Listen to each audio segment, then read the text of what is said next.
Welcome to our channel. నేను Yagnamurthy. Arjun son of Vyjayanthi నిన్న అంటే ఏప్రిల్ 18వ తేదీ ఈ సినిమా మన ముందుకు వచ్చింది. వైజయంతి ఐపీఎస్ కొడుకు అంటే మనం కర్తవ్యంలో చూసినటువంటి ఆ వైజయంతి ఐపీఎస్ క్యారెక్టర్ ఏదైతే ఉందో విజయశాంతి గారు చేసినటువంటి క్యారెక్టర్, ఆమెకి ఒక కొడుకు పుడితే ఆ కొడుకు ఎదిగిన తర్వాత ఎలా అవుతాడు ఏంటి అనేటువంటి ఒక ఊహతోటి అల్లినటువంటి కథ అర్జున్ సన్ ఆఫ్ వైజయంతి. మరి తన అప్పుడు కర్తవ్యంలో తను చేసినటువంటి పాత్రని తిరిగి విజయశాంతి గారు పోషిస్తే ఆమె కొడుకు అర్జున్గా నందమూరి కళ్యాణరావు మన ముందుకు వచ్చాడు.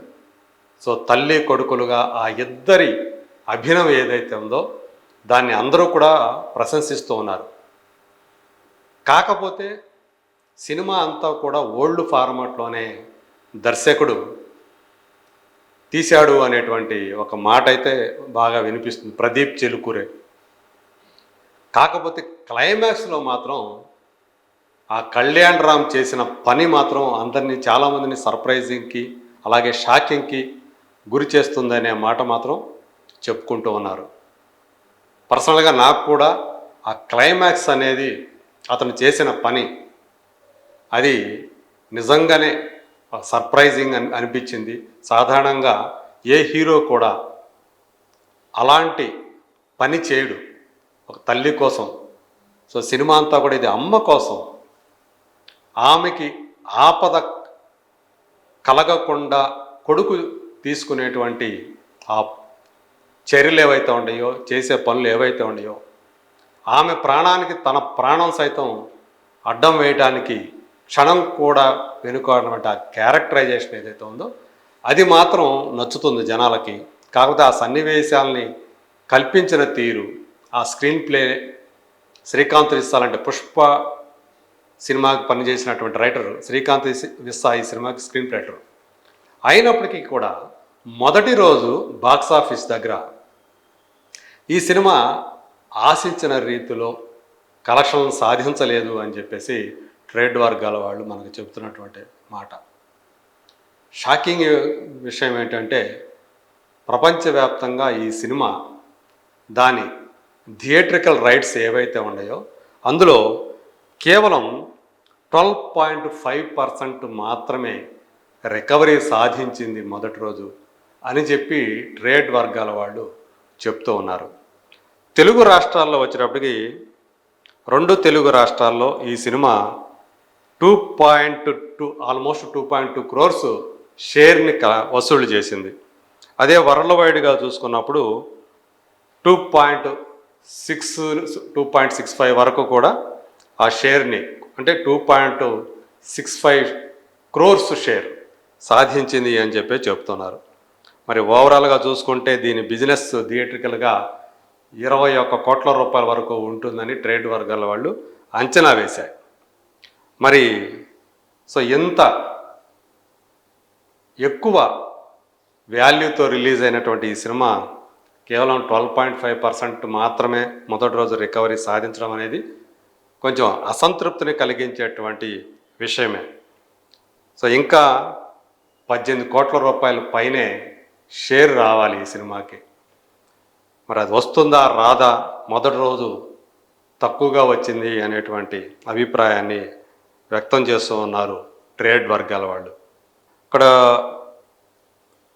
మొదటి రోజు చూసుకుంటే నైజాం కానివ్వండి, సీడెడ్ కానివ్వండి, రిమైనింగ్ ఆంధ్ర కానివ్వండి, ఎక్కడ కూడా 1 కోటి రూపాయల షేర్ అనేది రాలేదు అని చెప్పేసి చెప్తూ ఉన్నారు. ఓవర్సీస్లో కూడా చాలా తక్కువ మొత్తంలో ఈ సినిమాకి షేర్ వచ్చింది. రెస్ట్ ఆఫ్ ఇండియా, కర్ణాటక అలాగే రెస్ట్ ఆఫ్ ఇండియా చూసుకున్నప్పటికీ కూడా చాలా నామినల్గా మాత్రమే షేర్ వచ్చింది. సో ఇది బ్రేక్ ఈవెన్ కావాలంటే మరి రిమైనింగ్ సో 12.5 అంటే 87.5% మీకు ఇంకా మిగతా రోజుల్లో రికవర్ కావాలి. సో ఈరోజు అంటే శని ఆదివారాలు ఈ సినిమాకి చాలా క్రూషియల్ కాబోతున్నాయి. ఈ 2 రోజుల్లో ఈ వీకెండ్ కాబట్టి ఎంత ఎక్కువ కలెక్షన్లు సాధించగలిగితే ఈ సినిమా అంత ఎక్కువగా నష్టాల నుంచి బయటపడే అవకాశాలు ఉన్నాయి అని చెప్పేసి ట్రేడ్ వర్గాల వాళ్ళు చెప్తూ ఉన్నారు. ఈ సినిమాలో అంటే ఒక ప్రధానమైనటువంటి ప్లస్ పాయింట్ ఏంటంటే తల్లి కొడుకులుగా విజయశాంతి కళ్యాణ్ రామ్ చేసినటువంటి అభినయం, అలాగే క్లైమాక్స్ ఎపిసోడ్, ఇవి గనక ప్రేక్షకులకు గనక బాగా వాళ్ళని గనక కదిలిస్తే నిజంగా క్లైమాక్స్ అనేది ఒక కదిలించేటువంటి సన్నివేశమే. అరే అమ్మ కోసం అర్జున్ ఇలాంటి పని చేశాడా, ఆమెను రక్షించుకోవడం కోసం ఒక కొడుకుగా అనేటువంటి ఆ ఫీలింగ్, ఆ ఇన్నర్ ఫీలింగ్ ఏదైతే కలుగుతుందో అది ఒకవేళ పాజిటివ్ టాక్గా మారి మౌత్ టాక్ సినిమాకి మేలు చేకూర్చే అవకాశాలు ఉంటాయి అలా గనక జరిగితే గనక. కానీ ఈ మిగతా రిమైనింగ్ సినిమా అంతా కూడా మరి రొటీన్గానే ఉంది కదా, కొత్తగా ఏమీ లేదు కదా, ఇట్లా ఎన్ని వందల సినిమాల్లో ఈ రకమైన సన్నివేశాలు చూసాం అని గనక ప్రేక్షకులు గనక అనుకుంటే మాత్రం ఈ సినిమాకి భారీ దెబ్బ పడే అవకాశం ఉంది బాక్సాఫీస్ పరంగా.